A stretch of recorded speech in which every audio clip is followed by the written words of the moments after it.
శ్రీకృష్ణ పరబ్రహ్మణే నమః. నిన్న మనం సునీతి ధ్రువుడికి శ్రీమన్నారాయణుని గురించి తపస్సు చేయమని చెప్పడం వరకు జరుగుతోంది. ఆవిడ ఇంకా అంది, నీవు వెళ్ళి శ్రీమన్నారాయణుని గురించి తప్పించు, అయితే నీకు ఆ సమర్థత ఉన్నదా అని అడిగింది. అప్పుడు ధ్రువుడు ఒక్క ఉదుటున లేచాడు. లేచి తాను తప్పకుండా శ్రీమన్నారాయణుని గురించి తపస్సు చేస్తానని గబగబా ఇంట్లోంచి బయలుదేరి వెళ్ళిపోయాడు. తల్లి ప్రోత్సహించింది. ఇప్పుడు అక్కడికి లోక కళ్యాణం చేసే నారద మహర్షి వచ్చాడు. ఇప్పటి పిల్లలకి ఒక విచిత్రమైన లక్షణం ఉంటుంది. ఇంట్లో అమ్మా నాన్న ఎంత చెప్పినా స్కూలుకి పంపించేసరికి మిగిలిన వాతావరణం వారిని ప్రభావితం చేస్తుంది. గురువు దానిని పసిగట్టి దిద్దగలగాలి. ఇది చిన్నపిల్లల తత్వం. అందుకని అక్కడికి నారదుల వారు వచ్చారు. ఆయన పొంగుతున్న పాల మీద నీళ్లు జల్లే ప్రయత్నం చేస్తాడు. నీటిలో 1000 సంవత్సరములు నానిపోయిన శిల దొరకడం ఒక ఎత్తు, దానిని శిల్పి చెక్కడం ఒక ఎత్తు. గురువుల అనుగ్రహం అలా ఉంటుంది. అందుకని వచ్చాడు నారదుడు. ఆయన అడవిలోకి వెడుతున్న ధ్రువుని చూసి, నాయనా నీవు ఎక్కడికలా వెడుతున్నావు అని అడిగాడు. అప్పటికి ధ్రువుడు 5 ఏళ్లవాడు. అతని బుగ్గలు అదిరిపోతున్నాయి, కళ్ళు ఎర్రబడిపోయి ఉన్నాయి. అప్పటిదాకా ఏడ్చి ఉన్నాడు. అన్నం తిని వెళ్ళరా అని కూడా అనలేదు అమ్మ, గుక్కడి నీళ్లు తాగి వెళ్ళరా అని కూడా అనలేదు. ఆఖరికి వెళ్ళిపోతున్నాడు. ఆ కోపంతో ఒక్కసారి నిలబడ్డాడు. ఆవేశంతో డొక్కలు అదిరిపోతున్నాయి. నేను అడవికి వెళ్ళిపోతున్నాను, నేను నారాయణుని గురించి తపస్సు చేస్తాను అన్నాడు. అప్పుడు నారదుడు నవ్వి, నీకు నారాయణుని గురించి తపస్సు దేనికి అని అడిగి తన పరమపావనమైన చేతిని ఆ ధ్రువుని శిరస్సునందు ఉంచాడు. ఇదే మార్పు. గురువు తనంత తాను సంకల్పించి ఎప్పుడు శిష్యుడి పట్ల అపారమైన వాత్సల్యంతో ఆయన మూర్ధన్య స్థానమునందు చేయి పెడతాడో అప్పుడు గురువులే ఉండేటటువంటి అనుగ్రహం శిష్యుల్లోకి ప్రసరణ జరుగుతుంది. ఈ బుద్ధి నీకు నిలబడుగాక. ఇలా పరిగెత్తిన పిల్లలు లేరు. ఆటల కోసం పాటల కోసం పరిగెత్తిన వాళ్ళు ఉన్నారు, కానీ నీవు నారాయణుడి కోసం పరిగెడుతున్నావు. నీవు ఒక కొత్త చరిత్రను ఆవిష్కరించాలి అని ధ్రువుని తల మీద చేయి పెట్టాడు. పిమ్మట నారదుడు ధ్రువుని, నారాయణుడు కనబడితే ఏం చేస్తావు అని అడిగాడు. ఏం కోరాలో ధ్రువుని నోటికి తెలిస్తే కదా. అప్పుడు ధ్రువుడు, అన్నిటికన్నా చాలా పెద్ద పదవి కోరుతాను అన్నాడు. ఏ పెద్ద పదవిని కోరుతావు అని నారదుడు అడిగాడు. ఏమో, నన్ను అడక్కండి. నాకు ఏ పెద్ద పదవి ఇవ్వాలో ఆయనకు తెలుసు. ముందు నేను ఆయన చూడాలి, ఆయనతో మాట్లాడాలి. ఆయన ఇవ్వగలడని మా అమ్మ చెప్పింది. నేను ఇప్పుడు ఆయన గురించి తపస్సు చేస్తాను. ఆయన వస్తారు. నేను ఆయన గురించి కూర్చుంటాను, నామం చెప్పుకుంటాను. ఆయన వస్తారు. పెద్ద పెద్ద పదవి కావాలని అడుగుతాను. దానిని పొంది అప్పుడు తిరిగి వస్తాను. అప్పుడు మా పిన్ని, మా నాన్న అందరూ నన్ను చూసి ఎంత పెద్ద పదవి పొందావురా అని అంటారు. మా అమ్మ కూడా తన మాట విని పెద్ద పదవిని పొంది నాకు సంతోషిస్తుంది. అందుకని వెళుతున్నాను అన్నాడు. ధ్రువునికి తపస్సు అంటే ఏమిటో, సాధ్యాయం అంటే ఏమిటో, ఉపనిషత్తు అంటే ఏమిటో తెలుసా? అసలు అవేమీ తెలియదు. కానీ స్వామి వచ్చి తన కోరిక తీరుస్తాడు తప్పనిసరిగా అని ఒక అపారమైన నమ్మకం ఉంది. ఇక నారదుడు నవ్వి, నీవు పొందేదేమిటో నీకు తెలియదా? పెద్ద పదవిని పొందుతావా? అందుకు వెళుతున్నావా? సరే, నేను ఒకటి చెప్తాను విను. ఇలా నారాయణుడి కోసం వెళ్ళిన వాళ్ళు చాలామంది ఉన్నారు.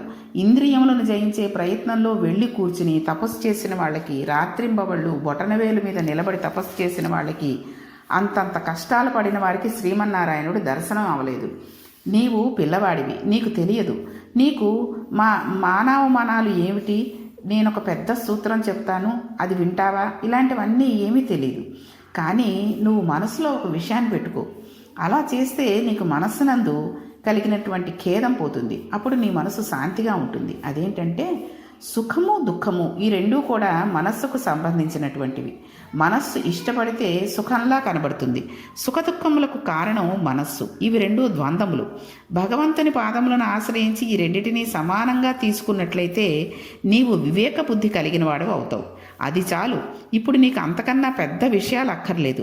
నీకు ఇప్పుడు 3 సూత్రాలు చెబుతాను, వాటిని బాగా గుర్తుపెట్టుకో. నీకన్నా చాలా గౌరవింపదగినటువంటి పెద్దలు కనబడినట్లయితే నువ్వు వాళ్ళని గౌరవించి నమస్కరించు, ఆదరించు, సంతోషించు. నీకన్నా ఎక్కువ ఈశ్వర విభూతి ఉన్నవాళ్ళు కనబడితే వాళ్ళని చూసి ఎప్పుడూ అసూయపడకు. నీకన్నా ఎక్కువ విభూతి పొంది ఉన్నారన్న సంతోషంతో ఆయన విభూతి ఎక్కువ ఉన్నవారిగా చూసి సంతసించి నమస్కరించు. నీతో సమానమైన విభూతి ఉన్నవారితో మిత్రత్వం చెయ్యి. నీకన్నా తక్కువ విభూతి ఉన్నవాళ్ళు కనిపిస్తే వాళ్ళు కూడా పైకి రావాలని ఈశ్వరుని కోరుకుని కారుణ్యంతో ప్రవర్తించు. ఈ 3 గుర్తుపెట్టుకో, నీవు చక్కగా వృద్ధిలోకి వస్తావు. ఇక ఇంటికి వెళ్ళు అన్నాడు. నిజంగా నారదుడు ఎంత అందంగా మాట్లాడాడో చూడండి. నిరుత్సాహపరచాడా అంటే నిరుత్సాహపరచలేదు. గురువు ఎలా మాట్లాడాలో అలా మాట్లాడాడు. ఇక్కడ ఈ పైన చెప్పిన 3 విషయాలు 3 సూత్రాలు కూడా మనందరికీ వర్తిస్తాయి. ఎవరైనా సరే మనకంటే ఎక్కువ వాళ్ళని చూసి అసూయపడడం, తక్కువ వాళ్ళని చూసి కించపరచడం, సమానమైన వాళ్ళని చూసి ఈర్ష్యపడడం లాంటివి చేయకూడదు.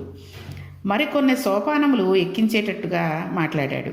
అప్పుడు ధ్రువుడు అన్నాడు, మీరు చెప్పిన మాటలు వినడానికి చాలా సొంపుగా ఉన్నాయి, కానీ నేను పుట్టుక చేత క్షత్రియుడిని కదా, రాజుల ఇంట్లో పుట్టాను. నాకు కొంచెం పౌరుషం ఎక్కువ.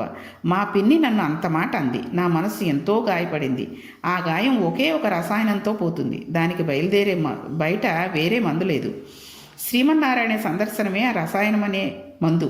మా పిన్ని మాటలనే ఈ లోపల కలిగినటువంటి వ్రణమును అది మాన్పగలదు. అందుకని శ్రీహరి కనబడతాడా కనబడడా, నేను పొందగలనా పొందలేనా అనే బెంగలేదు. నేను వెళ్ళి శ్రీమన్నారాయణుడి దర్శనం పొందడానికి తపస్సు చేస్తానంతే. నేను వెళ్ళిపోతున్నాను అన్నాడు. వీడికి ఎక్కడికి వెళ్ళాలో తెలియదు, తపస్సు అంటే ఏమిటో తెలియదు, ఎలా కూర్చోవాలో తెలియదు, ఏం చెయ్యాలో తెలియదు, వెళ్ళిపోతున్నాడు. గురువు ఈ పట్టుదలను గుర్తించాడు. ఇది గురువు అంటే. గురువు శిష్యుని పట్టుదలను గుర్తించి పట్టుదలను మార్గం వైపుకు నడుపుతున్నాడు. పట్టుదల ప్రతి వానికి ఉంటుంది, కానీ దానికి మార్గం ఏర్పాటు చేసుకోవాలి. ఏర్పాటు చేసి అటువైపుకు తిప్పాలి. అంతేగాని పట్టుదలగా చేస్తూ మధ్యలో కొంచెం ఆటంకం కలగానే విధులైపోకూడదు. అలా తిప్పిన వాడే గురువుడు. అలా గుర్తుపట్టలేకపోతే అతను గురువు కాడు. తన శిష్యులలో ఎవరు ఏ స్థాయిలో ఎటువైపుకి వెళ్ళాలని ఆర్తి పొందుతున్నాడో గుర్తుపట్టి అటువైపుకి మార్గమును సుగమం చెయ్యాలి గురువు. అలా మాట్లాడాలి. అప్పుడు నారదుడు అన్నాడు, నాయనా నరసగణ, నీవు ఎక్కడికి పెడతావో తెలుసా? యమునా నది ఒడ్డున నిరంతరం శ్రీమన్నారాయణుని పాదస్పర్శ కలిగిన ఒక గొప్ప వనం ఉంది. ఆ వనముకు మధువనము అని పేరు. అది అతి పుణ్యమైన వనము. నువ్వు ఆ వనమునకు వెళ్ళి అక్కడ నీకు వచ్చిన ఆసనం వేసుకుని కూర్చో. యమునా నదిలో స్నానం చేసి శుచియే ఆచమనం చేసి కూర్చో. తర్వాత నీ మనస్సును నిగ్రహించు. నీ కోరిక సాధించాలంటే నీ బుద్ధి యందు ఉన్న వ్యగ్రత ఈశ్వరుని వైపుకు వెళ్ళిపోవాలి. భగవంతుడు నాకెందుకు కనబడనని బాగా మనసులో పట్టుపట్టే. చెట్టు పువ్వు లేదా 4 ఆకులు, ప్రధానంగా తులసి ఆకు కానీ ఏది కనపడితే అది తెచ్చుకో. స్వామివారి మూర్తిని నీటిలో కానీ పవిత్ర ప్రదేశంలో కానీ పెట్టి వీటితో పూజ చేయడం ప్రారంభించు. ఏది దొరికితే అది నివేదన చేయి. అతిమితంగా ఆహారం తీసుకో. ఎవ్వరితో మాట్లాడకు. ఈశ్వరుని యందే మనస్సు పెట్టు.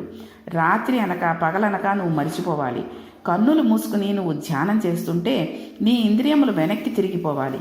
ఇవి వేణిని చూడకూడదు. నీ బుద్ధి శ్రీమన్నారాయణుని మీదే నిలబడిపోవాలి.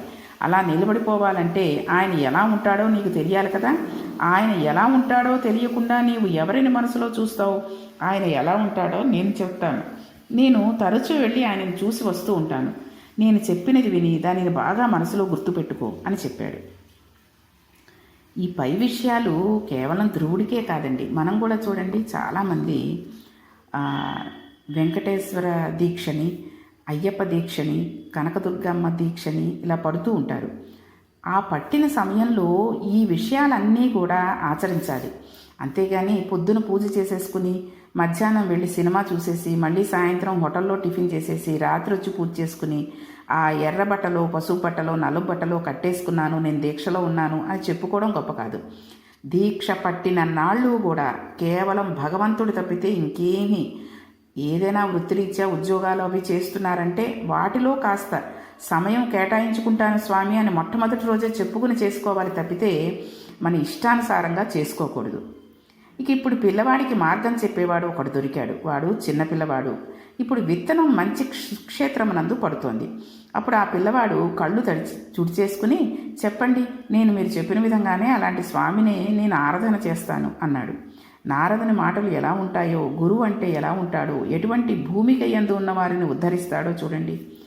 ఆయన శ్రీ మహావిష్ణువుని గురించి ఈ రకంగా చెప్తున్నాడు. వినండి ఎంత చక్కగా చెప్పాడో. శ్రీ మహావిష్ణువు ఎలా ఉంటాడో తెలుసా? ఆయన అలా నిలబడితే బాగా ముసలివాడిలాగా చూడకూడదు, బాగా చిన్నవాడిలాగా చూడకూడదు. మంచి యవ్వనంలో ఉన్నవాడు నిలబడినట్టు చూడాలి. చిన్న చిరునవ్వు నవ్వుతున్నట్టు ఉండాలి. కనబడినట్టు చిన్నగా దంతపక్తి కనబడుతూ ఉండాలి. స్వామి మెడలో వనమాల వేసుకుని ఉంటాడు. రొద చేస్తున్న గండు తుమ్మెదలు ఆ వనమాల అంతా మూగి ఉంటాయి. మంచి కిరీటం పెట్టుకుని ఉంటాడు.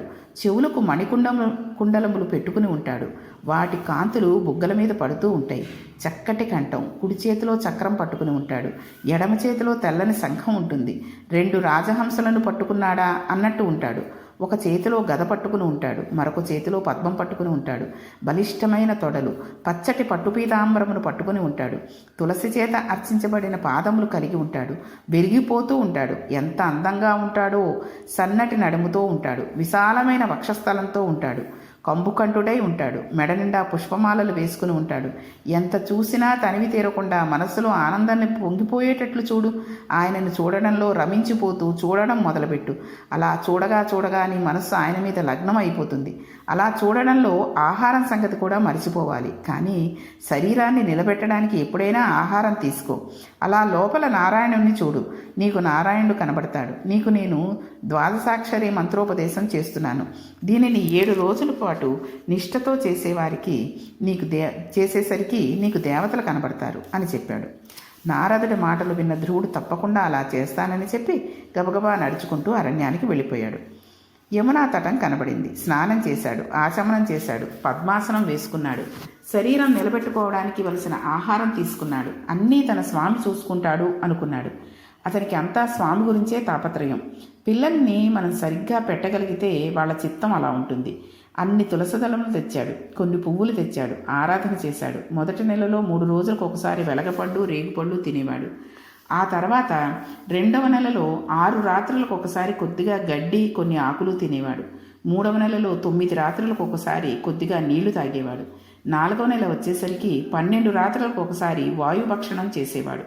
వాయుభక్షణం అంటే ఆ పిల్లవాని బుద్ధి వ్యగ్రత వాని నిష్ట చేత ప్రాణాయామమును పూరకంగా రేచకము, కుంభకము వచ్చేస్తాయన్నమాట. వాడు ఒక్కసారి ఊపిరి తీస్తే 12 రోజులు ఆ ఊపిరిని నిలబెట్టేవాడు.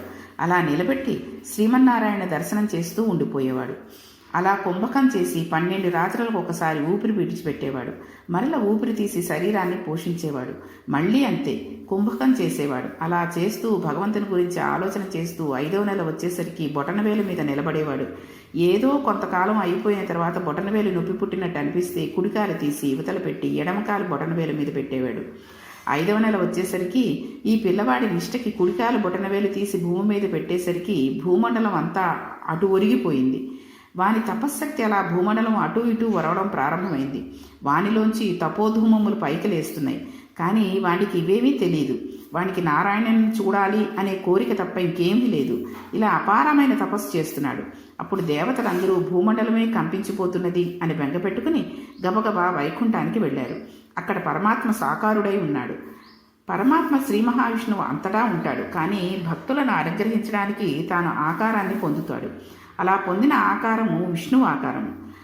ఆది సుగుణము అంటారు, ఆది సగుణము అంటారు దానిని. అటువంటి సగుణమైన మూర్తి దగ్గరికి వెళ్ళి ప్రార్థన చేశారు. దేవతలకు ఇప్పుడు ఒక సంకట పరిస్థితి వచ్చింది. అదే ఒక యవ్వనంలో ఉన్నవాడు తపస్సు చేస్తుంటే ఒక అప్సరసను పంపించి తపస్సు భంగం చేయమని చెప్పి పంపిస్తారు. కానీ 5 ఏళ్ల పిల్లవాడైన ధ్రువుని వద్దకు ఎవరిని పంపిస్తారు? వీనిని ఎలా నిగ్రహించాలో వాళ్ళకి అర్థం కాలేదు. పైగా వానికి తన కళ్ళతో నారాయణుని చూడాలి అనే పూనిక పట్టేసింది. వాడు ఎంత తపస్సు చేస్తున్నాడో వాడికి తెలియదు. అలా చేస్తున్నాడు.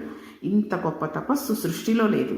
అలా తపస్సు చేసిన ధ్రువుడికి నారాయణుడు ఏ విధంగా కనిపించాడు, ఏ వరాలు ఇచ్చాడు అనే విషయాన్ని రేపటి పారాయణంలో తెలుసుకుందాం.